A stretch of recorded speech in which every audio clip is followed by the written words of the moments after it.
ciclo de ópera. Bueno, hoy tienes un tema maravilloso, los 90 años de Marilyn Horne, ¿no?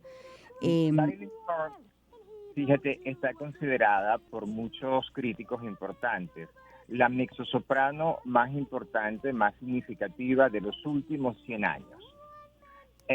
Cuando en 1983 el Teatro Metropolitano de Nueva York celebraba sus 100 años, uno de los teatros de ópera más importantes del mundo, justamente el crítico principal del New York Times se atrevió a hacer una selección por cuerda vocal de quienes habían sido los más importantes intérpretes a lo largo de los 100 años del teatro. Y en la cuerda de las mezzosopranos, quien reinó absolutamente fue Marilyn Horne. hmm, Unos años más tarde, la revista de ópera más importante del mundo, haciendo un recuento de los cantantes más significativos de la era del disco, igualmente pusieron a Marilyn Horne en la cúspide como la cantante más completa, la de la mejor musicalidad, la más versátil, la de la técnica más poderosa. Entonces, que Marilyn Horne, quien está viva, esté cumpliendo 90 años, es un motivo de alegría para quienes amamos la música y amamos la ópera.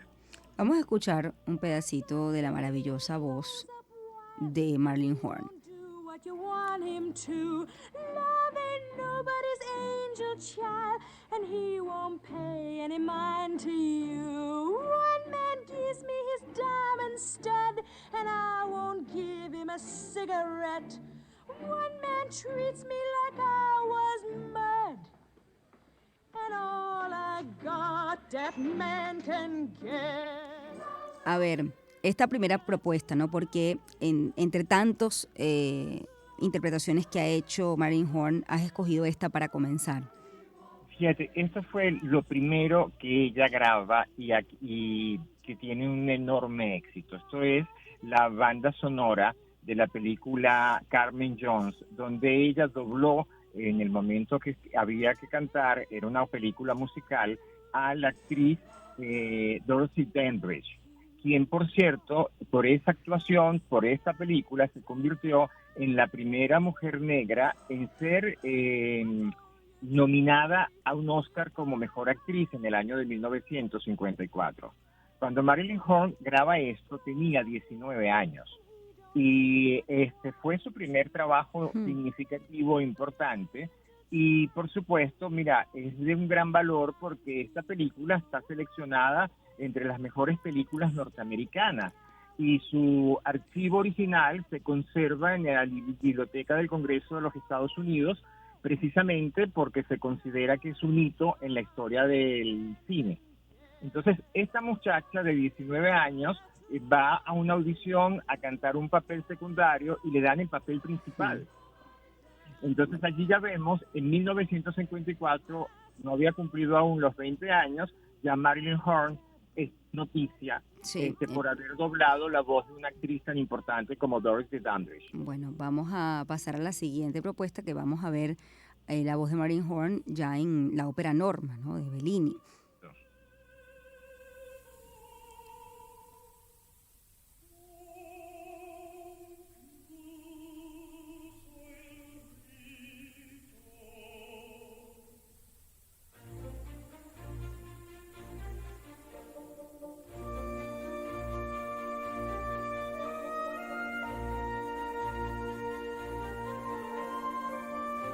Aquí la primera es como el debut de ella, ¿no? ¿Cómo vemos a Marilyn Horne en Norma de Vincenzo Bellini?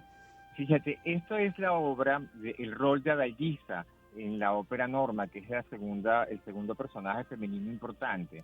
Es con el que ella debuta en el Teatro Metropolitano de Nueva York en 1970. Y allí estaba cantando con Joan Sutherland, con un elenco de lujo, era una superproducción, hacía muchos años que el teatro no montaba esta ópera y había muchísimas expectativas. Cuando ella entra y canta el primer segmento que le toca cantar, que es lo que estamos escuchando, al término de ese segmento surge la primera ovación de pie que recibe esta señora debutando en el teatro. Entonces han pasado casi 20 años, un poco menos de 20 años desde aquella grabación de Carmen Jones que escuchamos hace un momento, y ya Marilyn Horne está en el centro, en el escenario principal del principal teatro de ópera de los Estados Unidos y uno de los más importantes del mundo. Y me está diciendo que tuvo su debut con Joan Sutherland, ¿no? Con Joan Sutherland, Sí, sí, señor. sí. Ellas Wow. tuvieron una Igual que asociación. Pavarotti. Pavarotti Después, no debutó con ella. no, más tarde trabajaron juntos muchísimas veces y grabaron cosas gloriosas. Grabaron el Requiem de Verdi, grabaron Una Norma, por cierto, grabaron o participaron en muchísimos recitales, de los cuales hay grabaciones. Yo siempre recuerdo el dueto de ella con Pavarotti, de Laura y Enzo, en la ópera La Gioconda de Ponchielli, es una de las piezas más exquisitas que uno puede escuchar en esta vida. Vamos A a... partir, Ajá, me decías. a partir de ese debut, ya ella en Europa tenía nombre propio, ya en Europa había debutado en la Scala, primero con una producción de una ópera de Stravinsky, propuesta por Stravinsky. Marilyn Horne fue una protegida de Stravinsky. Algunas personas decían que era la inspiración del último Stravinsky, y él le dedicó canciones a ella, precisamente. Una de las últimas canciones que le escribe se la dedica a Marilyn Horne. Con quien ella compartió mucho, siendo una joven, y ella asistía a las comidas en casa de Stravinsky en California, donde Stravinsky estaba con los más importantes intelectuales del mundo, y ella cuenta muy cándidamente que ella se atrevía a hablar delante de ellos, siendo una muchachita tan joven, y ellos fascinados porque además siempre esas veladas terminaban con Stravinsky sentándose al piano y pidiéndole a Marilyn Horne que cantara. Bueno, vamos a escuchar aquí el papel de Adalgisa, que interpreta a Marilyn Horne en la ópera Norma. Escuchemos un pedacito y pasamos a la siguiente.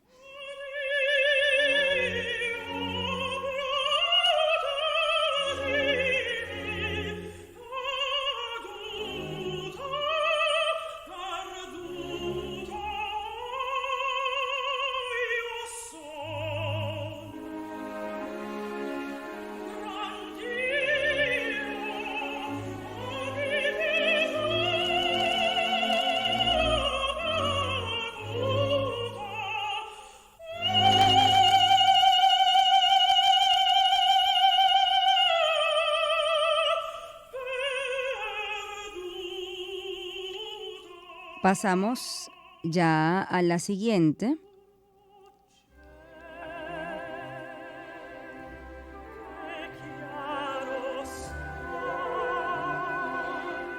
Orfeo et Eurídice.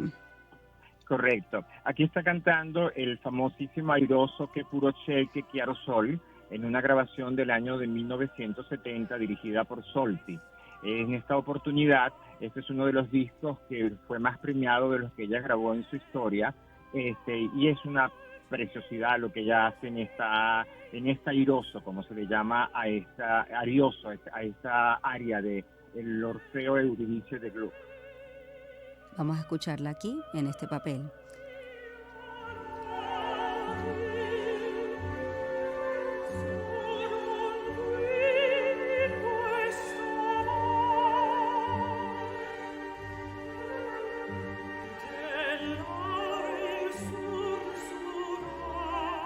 A ver, Jaime, con respecto a la relación que tuvo con otras mujeres de su tiempo, ¿no? ¿Cómo era, más que elogiada, ¿no? ¿Cómo era percibida Marilyn Horne? Fíjate, Marilyn Horne, ella le corresponde una era muy importante del mundo de la ópera, porque ya se está estableciendo el bel canto, se ha rescatado el bel canto, y ella es una de las grandes contribuyentes para ello. Yo creo que es la mezzosoprano más significativa de la recuperación del bel canto, junto con María Callas y Joan Sutherland como sopranos. Quizás sería un egoísmo no mencionar en esa recuperación del bel canto a Marilyn Horne. Luego, ella te lo dice en muchas entrevistas, y es muy cándida la manera en que lo dice, que al principio ella imitaba a Renata Tebaldi, y la escuchaba y decía, yo quiero sonar así, y lo intentaba. Y bueno, pocos años después de su debut, ya ella grabó una Gioconda con el rol de Laura en la Gioconda, la célebre grabación de la Gioconda de Renata Tebaldi. Creo que eso es del año 1966, si mi memoria no me falla. Y en ese mismo año le habían ofrecido, y ella no lo aceptó porque no se lo permitía su itinerario, precisamente estar en París interpretando a Adalgisa con la Norma, la última Norma que grabó la Cala. Entonces, ella fue una protagonista de primera línea y fue muy solicitada por los principales directores del mundo. Claudio Abbado me decía, aquí en una entrevista que yo le hice en Caracas en una ocasión a este importante maestro de la batuta, que yo le pregunté, mire, de las cosas que usted grabó alguna vez cuando usted está solo en su casa y le provoca escuchar algo, ¿hay algo que en particular a usted le encante de lo que usted grabó? Y él me dijo, mira, la segunda sinfonía de Mahler es una de mis favoritas y la grabación que yo hice con Marilyn Horne es de las cosas que yo considero que es un hallazgo. Y lo escucho con mucha frecuencia y me quedo fascinado, me quedo bobo, me fue la palabra que él utilizó, escuchándola porque es tan hermoso lo que ella logra hacer y que yo haya sido asociado a ese minuto me parece fantástico.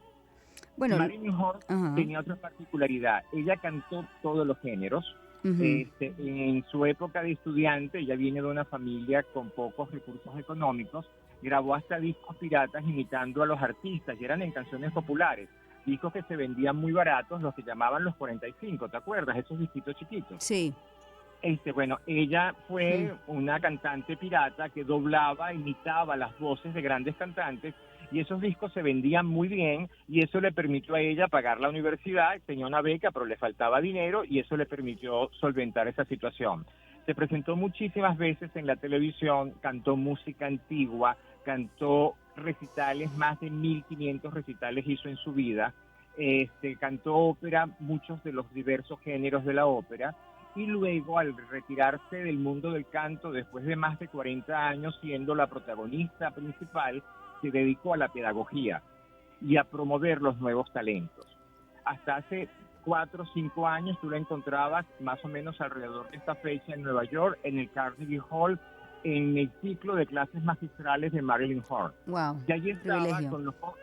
Sí, muy mayor, a los 86 años todavía hacía eso. Y tú veías a los artistas fascinados yendo a rendirle homenaje. Ella también es protagonista de un elemento vital muy interesante. Ella se casa a principios de los 60 con un director de orquesta que fue el primer director de orquesta reconocido en los Estados Unidos y fuera de los Estados Unidos, como los americanos lo llaman, afrodescendiente. Entonces ella fue protagonista de una boda mixta. Y eso fue muy problemático, eso fue un escandalazo. De hecho, la familia de ella, la mamá no asistió a la boda y algunos teatros le retiraron los contratos por ella haberse casado con este señor. Entonces, además, fue víctima como doble, porque por otra parte, también la gente que pertenecía al movimiento de la búsqueda de los derechos de los negros estaba molesto con el director porque se casó con una blanca. Entonces, por todos lados, era rechazada por haberse enamorado y haberse casado del hombre que quería. Pero en los Estados Unidos los problemas raciales impedían que eso fuera algo normal. Entonces ella también tuvo que trajinar con eso y sobrevivió eso. Ella decía en una entrevista que yo le hice en el 2014 que si a ella le preguntan qué es lo que es ella dice: yo soy una superviviente. Porque yo comencé a cantar muy joven con sus padres en la ciudad de Bradford, Pensilvania, donde ella nació. Desde los 4 años hay testimonio de presentaciones públicas de ella, lo cual no es bueno para la voz y para un cantante. Sí. Afortunadamente ella sobrevivió eso. Luego tuvo una dicotomía muy interesante porque durante los primeros años de su carrera cantó como soprano y luego entendió que ella no era soprano sino mezzosoprano y comenzó a hacer el cambio. Eso no es fácil siempre hacerlo y no todo el mundo sale bien parado al intentar eso. Marilyn Horne lo superó. Entonces, aparte, más allá de la maravillosa voz, qué interesante es su vida, ¿no? Absolutamente. Luego, fíjate, hay algo de la personalidad de ella que es fascinante. Ella era una especie de niña prodigio, era la primera que levantaba la mano en el colegio, era un poco nerd, diríamos hoy en día. Entonces también tuvo que lidiar con ese rechazo que le producía el saberse inteligente, el saberse que quería demostrar que sabía, pero entonces los muchachitos a eso no les gustaba. Entonces es una mujer que luchó toda la vida, luego le dio un cáncer de páncreas, mucho más avanzada a su edad, y también superó el cáncer de páncreas, que casi nadie lo supera. Y entonces, claro, cuando tú hablas con ella, es imposible no fascinarse, porque estás ante un protagonista de muchos retos, retos como mujer, reto como cantante, reto como persona que tiene unas condiciones especiales y que de alguna manera la sociedad las rechaza porque, bueno, los seres especiales suelen ser complicados, ¿no? Y ella, bueno, mira, logró superar todo eso y convertirse en lo que mencionamos antes. Seguramente, yo no me atrevería a decir que es la más importante mezzosoprano, pero sin duda está entre las más importantes mezzosopranos. Bueno, Y su legado es vital, es importantísimo. vamos a pasar a la siguiente. Ahí me tienes que Ajá. ayudar tú con la pronunciación. Mura Felice. Mura Felice, Ajá. esta es un aria que ella canta en el famosísimo recital de 1981. En Nueva York ese recital era con Marilyn Horne, Joan Sutherland y Luciano Pavarotti en Nueva York, en el Lincoln Center, y eso se transmitió por televisión a todo el mundo. Iba a ser una función y fue tal el éxito que tuvieron que hacer 2 funciones.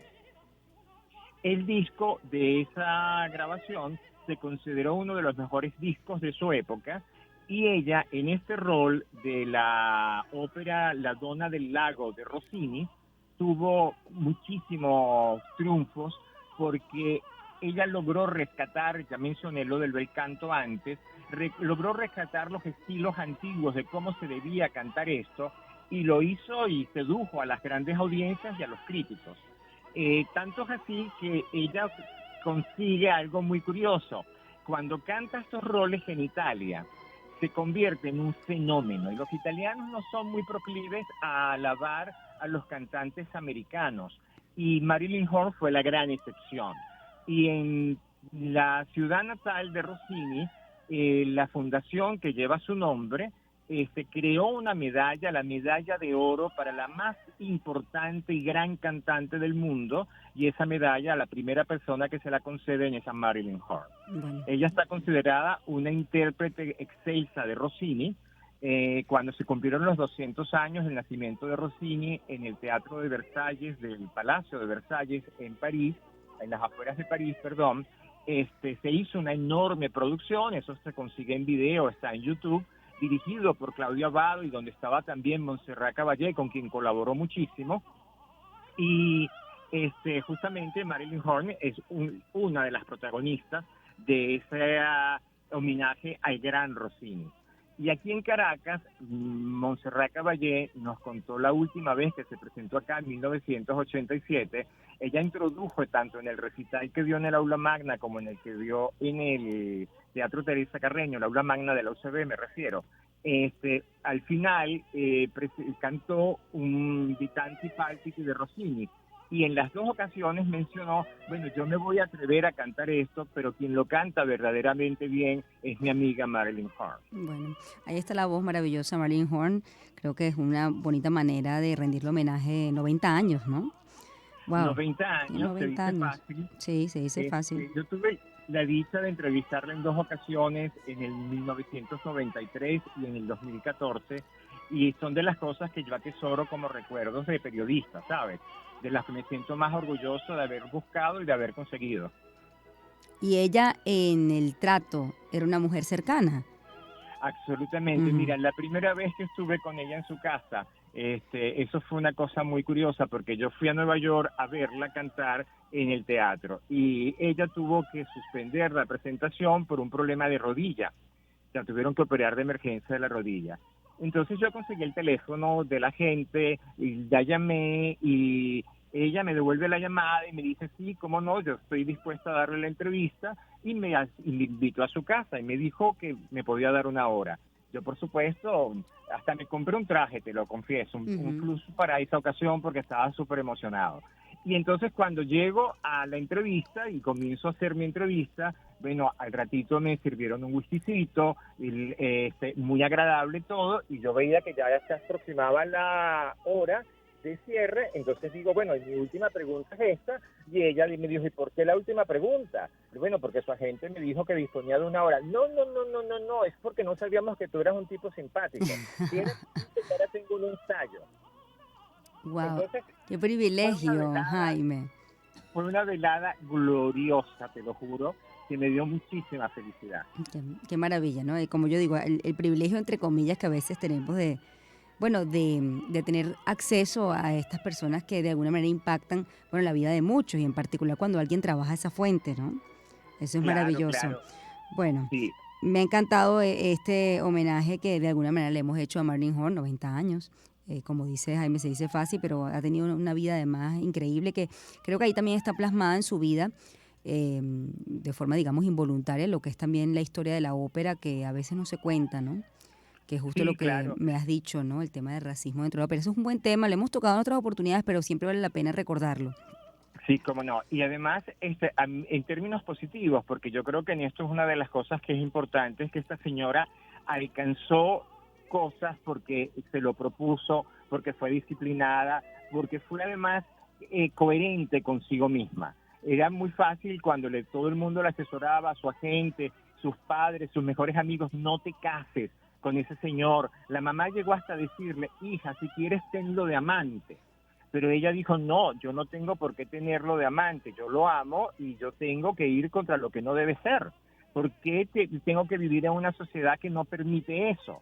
Entonces, esas son esas cosas que tú dices, wow, chapó, porque era muy fácil tomar la otra Mm, decisión. mm. Ella no era de tomar el camino más fácil, ella era de tomar el camino correcto.